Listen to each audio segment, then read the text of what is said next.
Welcome back, everybody. It is Thursday night, Political Hot Seat. This is a live call-in show at 727-8750. We do have a caller on the line, but if you could hold on for 1 minute, I want to announce that Mr. Marshall, running for candidate of sheriff, he is here now. He was busy at work, and he was delayed getting here, so I'd like to introduce her. How you doing, Rick? It's always a pleasure to be here. Thank you for having me. All right. Well, anyway, I don't think you need to get into detail what you were doing because we probably don't deserve to know anyway. But anyway, we have Amy on the line. Go ahead, Amy. Hi. It's good to see you again, Rick. I have a couple of things. I would like to ask you to give me some more information on the debate that I've heard about at the Nugget. You know, when it's going to be, who's going to be there, what time. And also to comment on the technology that we all cannot live without and the votes. I don't really think that there's a big problem with hackers per se in Nye County, but the one thing that worries me, and I'm in Bill's corner on this, is if we have outages and there's something that makes the computer crash and lose data, that's a big concern of mine, and why I think he's right about having some people verify the votes, unless they're backing up this program that they have every hour on the hour. But that's all I've got to say about that, and I would love to hear more about the debate. Amy, thank you for calling. The debate is set for October 7th at the Nugget at 6 p.m., and I'm not sure who all the candidates are that's going to be invited. As I've said before, if there's a debate, I'll be there. We've been to quite a few of them, or what we believed was going to be debates. They ended up being a question-answer format. As for the voting machines, I think the last outage that we had where the CenturyLink cable line was cut showed how vulnerable we actually are. As to how those systems are backed up, that's a better answer for Sam Merlino because she deals with them, but it's definitely a concern. And anytime that you have that type of reliance on technology, things can go wrong. Yeah, well, that's why I was recommending that, you know, Sam Marino has an opponent, Sheila Wynn, and why can't you just have one from each person there just to verify it? Because I don't know, I'm not technically that advanced. You know, I can't get my computer at home to work half the time, and there's nothing wrong with any outages. My cell phone sometimes just drives me crazy. I send something and I don't know where it goes. But the thing is to keep from arguments later on, like let's say in December. Right.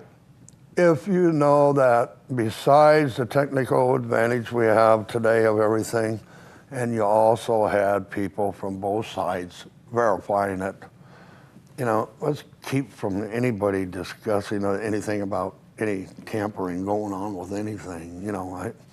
Well, I'm with you on the technological thing. I normally thank goodness that Nye County has a information technology department, because if something goes wrong on my computer, and it normally does, I just pick up the phone and call them, and they come over and they just do a few keystrokes and fix it, and I'm back in the saddle again. So I'm with you on the technology. Yeah, so, you know, but there's you know, just like I don't fully understand it, I don't know if using the word hack is right or what. You know, I hear that about somebody from China doing something, you know.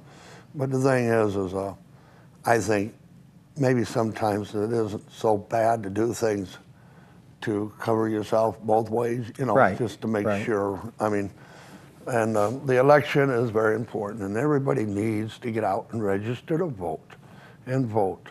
If people get in that you don't agree with or you don't like or you didn't want in and you didn't vote, you have no reason to bitch. Because I hear this week in and week out about people calling in about questions being asked, why I don't do this or why I don't do that.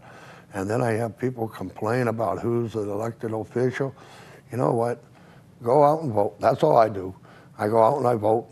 I try to sneak in the second time. They all recognize me. They throw me out. So, but anyway, you know, and like Rick's here as a candidate. He's put time, effort, and money into this.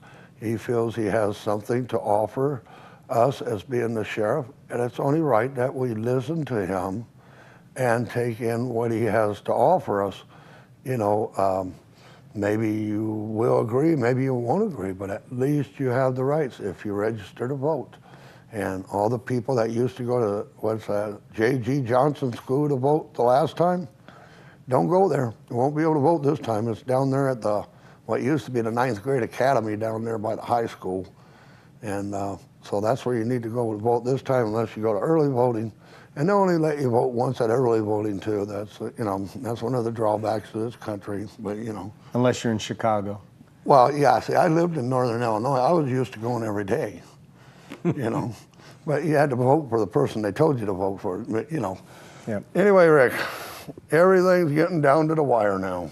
It is. You know, we're right on target. We believe everything's going to break our way. We're getting more and more support every day.